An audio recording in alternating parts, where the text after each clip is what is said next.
Hi there, Aaron Dunn from the SMSF Academy. In this screencast, I'm going to show you our latest integration with the Australian Business Registry, which allows you to apply for the fund's ABN, tax file number, and to become a regulated fund. So the page we're on here is our submitted or completed orders form, and it lists for you all of the orders that you will have completed through our campus platform. And by going on to the actions in our new fund establishment, you can see here we can now apply for an ABN. And what this is doing is passing that information through from the order that you had into the registration with the ATO. And this will fill more than 80% of this registration, saving you a significant amount of time on what is quite a cumbersome process with the registrations with the regulator. So as you can see here on this first page, we have pre-populated the type of fund, the type of entity and applicant, the fact we have an indefinite continuing fund, and that it is set up for the sole purpose of providing retirement benefits. We have left blank the obligation for you to put in place the value of the fund assets. This is an important selection that was changed by the ATO in January of 2015, and you need to input the amount that effectively creates the trust. So if you put an amount of 0, note that the ATO will not allow you to set up the fund because you don't have any assets to have effectively created that trust. So you need to have a rollover or some form of contribution or asset inside the fund to be able to have this fund be established. And you'll see this notification come on the next page in that confirmation by the ATO. So it says here we are entitled to an ABN and we can then carry on our application process. So now what the form is looking to do is again passing through information about the entity that we're looking to register. So we have our SMSF, and we know that we for the first time are requiring an ABN and tax file number to be applied for this superannuation fund. As we go through, again, we pre-populate this form with the required fields, that it is an ATO regulated SMSF, that these here are more APRA regulated questions. We know that it's an accumulation fund, and we input here the information around the tax agent if you do have a tax agent. Now you can see in our integrations here what you will actually do is, if you are a tax agent, you can include your tax agent details inside this form here, and that will then pass that information into this registration form here, and again save you some time around the completion of this document. If you're not a tax agent, you can either grab that tax agent information from whoever is responsible for lodging the form, or you can simply leave that blank if it wasn't required. Again, we have the information around the name of that self-managed fund. There may be some validation checks that occur along the way here.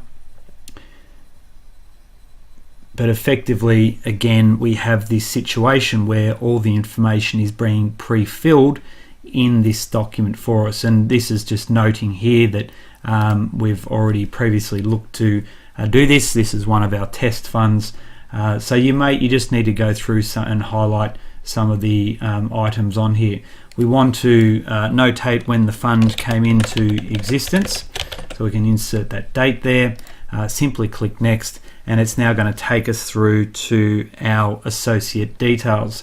So you'll then see on here it's picking up the information for the main address of the fund. Again, this is coming from the order form when the application for that new fund was completed.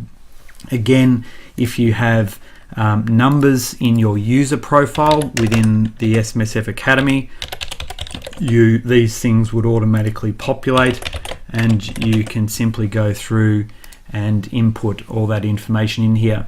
This ATO form will do some validation checks to check that the address is correct, as it does inside the company incorporation form when we pass that information through to ASIC as well. So in this instance here, it was looking for a particular level, so we've just included a specific level there. Again, you can see here the postal address, and this is coming from the tax agent information, because typically we see that the tax agent will be the one that will receive all postal correspondence, so you can include that address so that that information, when we apply to the ATO for the ABN and TFN, that information is coming back to the respective firm that looks after the fund. We can then put our information in here. We can put our email addresses and the like. It again will do a validation check here.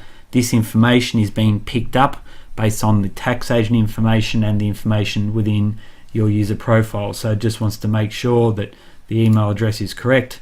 We hit confirm and we move on.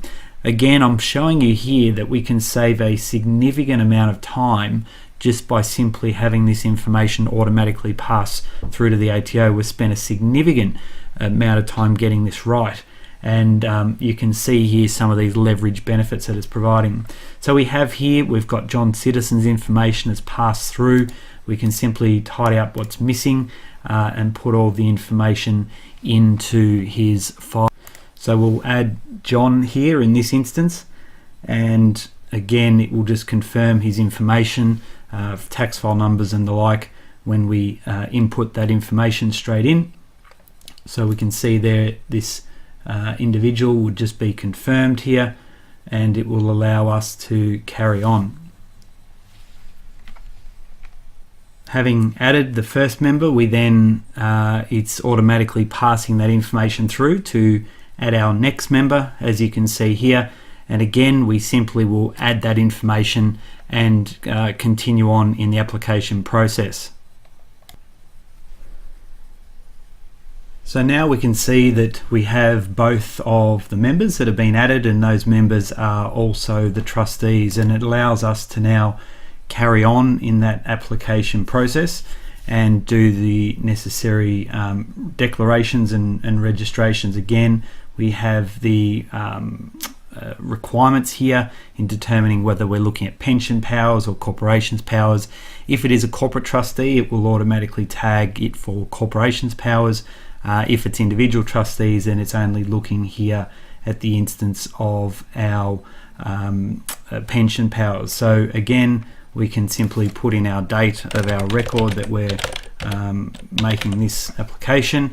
And the final page here is literally the declarations in respect to the members and trustees of this fund, making sure that they're not undischarged bankrupts, and that the fund obviously is going to be a complying fund for a period of 12 months or longer as well, and that the trustees are not disqualified in any other way, shape or form. So once we complete those questions, in that instance, all we then are looking to do is basically then submitting that information through to the ATO. So as I said before, whether it's a corporate trustee or individual trustees, it is basically populating all that information for you, adding the companies as an associate, the individuals either in their capacity as trustee and or member, all of that coming from the actual initial registration form, again saving you a significant amount of time in this application process. So if you do have any further questions around this TFN ABN system, we'd be more than happy to give you a further demonstration, but we encourage you to find out more about our campus memberships and what some of these benefits are that you can leverage through our new document delivery system. Thank you.